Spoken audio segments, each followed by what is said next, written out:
ಮೋಹನ್ ಕುಮಾರ್ ಅಂತೇಳಿ ವಿಕಾಸಶೀಲ್ ಇನ್ಸಾನ್ ಪಾರ್ಟಿಯ ರಾಷ್ಟ್ರೀಯ ಉಪಾಧ್ಯಕ್ಷರು ಮತ್ತೆ ಈ ಕರ್ನಾಟಕ ಘಟಕದ ಅಧ್ಯಕ್ಷರಾಗಿದ್ದೀವಿ. ಈ ಒಂದು ವಿಕಾಸಶೀಲ್ ಇನ್ಸಾನ್ ಪಾರ್ಟಿ ವಿಎಪಿ ಪಾರ್ಟಿ 2011ರಲ್ಲಿ ಮೊದಲನೇದಾಗಿ ಬಿಹಾರಲ್ಲಿ ಸ್ಥಾಪನೆ ಆಯಿತು. ಅಲ್ಲಿ ನಮ್ಮ ರಾಷ್ಟ್ರೀಯ ಅಧ್ಯಕ್ಷರು ಮುಖೇಶ್ ಸೈನಿ ಅವರು ಈ ಒಂದು ಪಾರ್ಟಿನ ಹುಟ್ಟಾಕಿದ್ದು, ಅವರೇ ಫೌಂಡರ್ ಈ ಪಾರ್ಟಿಗೆ. ಇವತ್ತು ನಾವು ಯಾವ ರಾಜ್ಯದಲ್ಲಿ ನಮ್ಮ ಜನಸಂಖ್ಯೆ ಹೆಚ್ಚಿದೆ, ನಮ್ಮ ಹಿಂದುಳಿದ ವರ್ಗದವ್ರಿಗೆ ಎಲ್ಲೆಲ್ಲ ಅನ್ಯಾಯ ಆಗ್ತಾ ಇದೆ, ಅದೆಲ್ಲ ಕಟ್ಕೊಂಡು ನಾವೊಂದು ಪಕ್ಷವನ್ನ ಮಾಡ್ಕೊಂಡ್ ಬರ್ತಾ ಇದೀವಿ. ಈಗಾಗಲೇ ಬಿಹಾರಲ್ಲಿ ಫಸ್ಟ್ ಅಟೆಂಪ್ಟ್ ಅಲ್ಲೇ 4 ಜನ MLAಗಳು ಆಯ್ಕೆಯಾಗಿ ಬಂದು ಒಬ್ರು ಮಿನಿಸ್ಟರ್ ಸಹ ಆಗಿದ್ರು. ಈ ಒಂದು ಮುಂದಿನ ಎಲೆಕ್ಷನ್ ಅಲ್ಲಿ ಡಿಸೆಂಬರ್ ಅಲ್ಲಿ ಬರುವಂತ ಉತ್ತರ ಪ್ರದೇಶಲ್ಲಿ ನಾವು ಸಮಾಜವಾದಿ ಪಾರ್ಟಿ ಜೊತೆ ಅಲ್ಲಿ ಸೇರ್ಕೊಂಡಿದೀವಿ. ಅಲ್ಲಿ ನಮ್ಗೆ 24 ಟಿಕೆಟ್ ಭರವಸೆ ಕೊಟ್ಟಿದ್ದಾರೆ. 2 MLC, 1 ರಾಜ್ಯಸಭಾ ಕೊಡ್ತೀವಿ ಅಂತ ಹೇಳಿದ್ದಾರೆ. ಅಲ್ಲಿ ನಮ್ಮ ಜನಸಂಖ್ಯೆ 1,10,00,000 ಇದೆ UPಯಲ್ಲಿ. ಹಾಗಾಗಿ ನಾವಲ್ಲಿ 24 ಸೀಟ್ ತಗೊಂಡು ನಾವಲ್ಲಿ ಆಯ್ಕೆ ಆಗ್ಲಿಕ್ಕೆಲ್ಲ ತಯಾರು ಮಾಡ್ತಾ ಇದೀವಿ.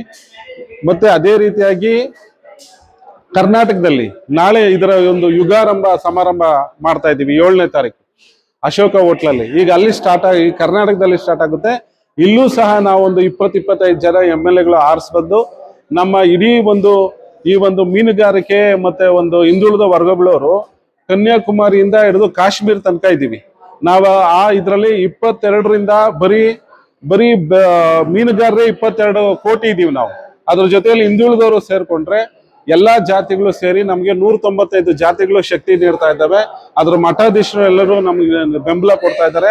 ನಾಳೆ 7ನೇ ತಾರೀಕು ಬಂದು ಎಲ್ಲರೂ ನಮ್ಗೆ ಆಶೀರ್ವಾದನೂ ಮಾಡ್ತಾ ಇದ್ದಾರೆ. ನಮ್ ಜೊತೆ ನಿಲ್ತೀವಿ, ಇಷ್ಟು ವರ್ಷ ನಾವು ದೊಡ್ಡವರು ಹಿಂದೆ ಅಂತ ಹೋಗಿ ನಮ್ಗೆ ಆಗಿರೋ ಅನ್ಯಾಯ ಸಾಕು, ಯಾರಿಂದನೂ ನಮ್ಗೆ ಒಳ್ಳೇದಾಗಿಲ್ಲ ಅಂತೇಳಿ ಇವತ್ತು ಎಲ್ಲರೂ ನಮ್ಗೆ ಬೆಂಬಲ ಕೊಡ್ತಾ ಇದ್ದಾರೆ.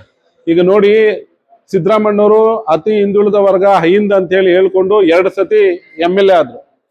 MLA ಆಗಿ ಮತ್ತೆ ಅವರು 2 ಸತಿ CM ಆದ್ರು. CM ಆಗಿ 8 ವರ್ಷ ಅವ್ರು ಕಳೆದ್ರು. ಆದ್ರೆ ಅವ್ರು ಇವತ್ತು ಎಲ್ಲ ಪ್ರಾಧಿಕಾರಗಳು, ನಿಗಮಗಳು ಎಲ್ಲ ಹಿಂದುಳಿದ ಜಾತಿಗಳಿಗೆ ಮಾಡ್ಬೇಕಾಯ್ತು. ಇವತ್ತು ಅವನ್ನೆಲ್ಲ ಕೆಲಸ ಪೆಂಡಿಂಗ್ ಇಟ್ಟು ಹೋಗ್ಬಿಟ್ರು ಇಲ್ದವ್ರು. ಮುಂದೆ ನಮ್ಗೆ ಯಾರು ಸ್ವಾಮಿ ದಿಕ್ಕು? ಆದ ಕಾರಣ ನಾವು ನಮ್ಮ ಓಟ್ ನಮ್ಗೆ ಹಾಕೊಂಡು ನಾವು ರಾಜಕೀಯವಾಗಿ ಮುಂದೆ ಬಂದು ನಮ್ಮೆಲ್ಲ ಜಾತಿಗಳು ಒಗ್ಗಟ್ಟಾಗಿದ್ದು ನಮ್ಮ ಕೆಲಸ ನಾವು ಮಾಡ್ಕೊಬೇಕು ಅಂತೇಳಿ ಈ ವಿಕಾಸಶೀಲ್ ಇನ್ಸಾನ್ ಪಾರ್ಟಿ ಅಂತ ನಾವು ಕಟ್ಕೊಂತಾ ಇದೀವಿ.